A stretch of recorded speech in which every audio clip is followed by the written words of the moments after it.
মদন মোহন কাকু ভাবলেন উনি বেড়াতে যাবেন। আরে বেড়াতে যাব করছি অনেকদিন ধরে, একদিনও বেড়াতে যাওয়ার হইল না। একেই বুড়ো হয়ে যাচ্ছি, আর কবে ঘুরবো পৃথিবীটাকে।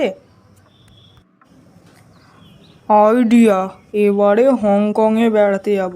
ফ্লাইটের টিকিটটা তাড়াতাড়ি কাটি। তিনি শুভ যাত্রায় রওনা হলেন।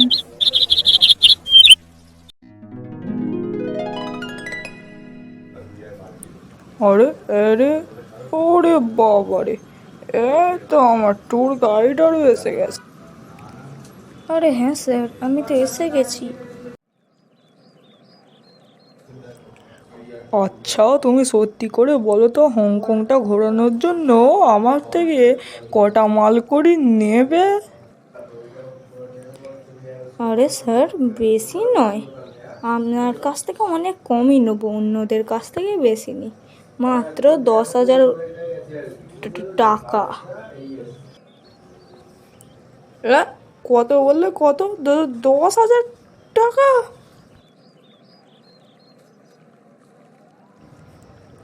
ওকে, ডিল পাক্কি। আচ্ছা স্যার, সবই বুঝলাম, ভালোই তো এই 4 দিন আপনাকে আমি ঘোরালাম। বলছি স্যার, আমার এবার বাকি 5,000 টাকাটা দিয়ে দিলে কেমন হতো? আপনি তো 5,000 টাকা অ্যাডভান্স আমাকে দিয়েইছিলেন, আর 5,000 টাকাটা দিয়ে দিলে ভালোই হতো। না না, আমি ওটা বলতে চাইছি না, মানে আপনি ফোনপেও পরে আমাকে করে দিতে পারেন, কিন্তু এখন আমার হাতে অনেক টাকার দরকার। এমনিতে আপনি তো এখন চলে যাচ্ছেন আপনার নিজের দেশে। আচ্ছা আচ্ছা আচ্ছা আচ্ছা আচ্ছা আচ্ছা আচ্ছা। থামো বাপু, থামো। উফ, তুমি এতটা যে বোকা হবে আমি কি করে জানতাম?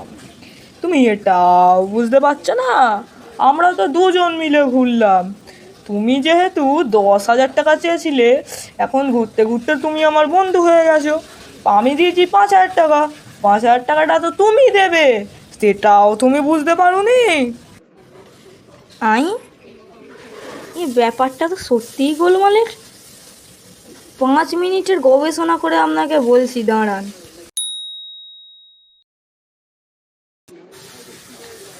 না স্যার, ব্যাপারটা তো হলো না।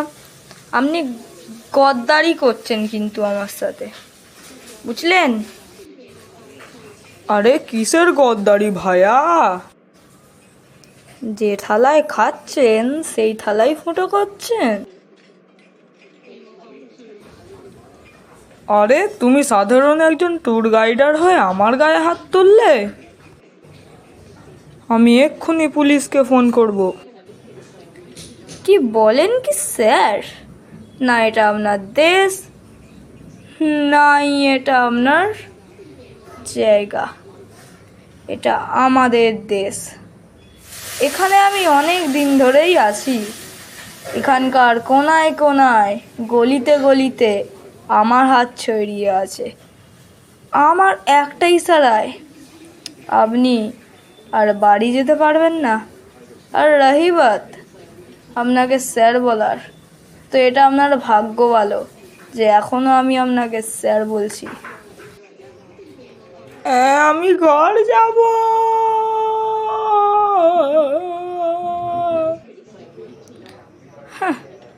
জৈসা নতিজা ওয়ৈসা ফল। যেমন কর্ম তেমন ফল।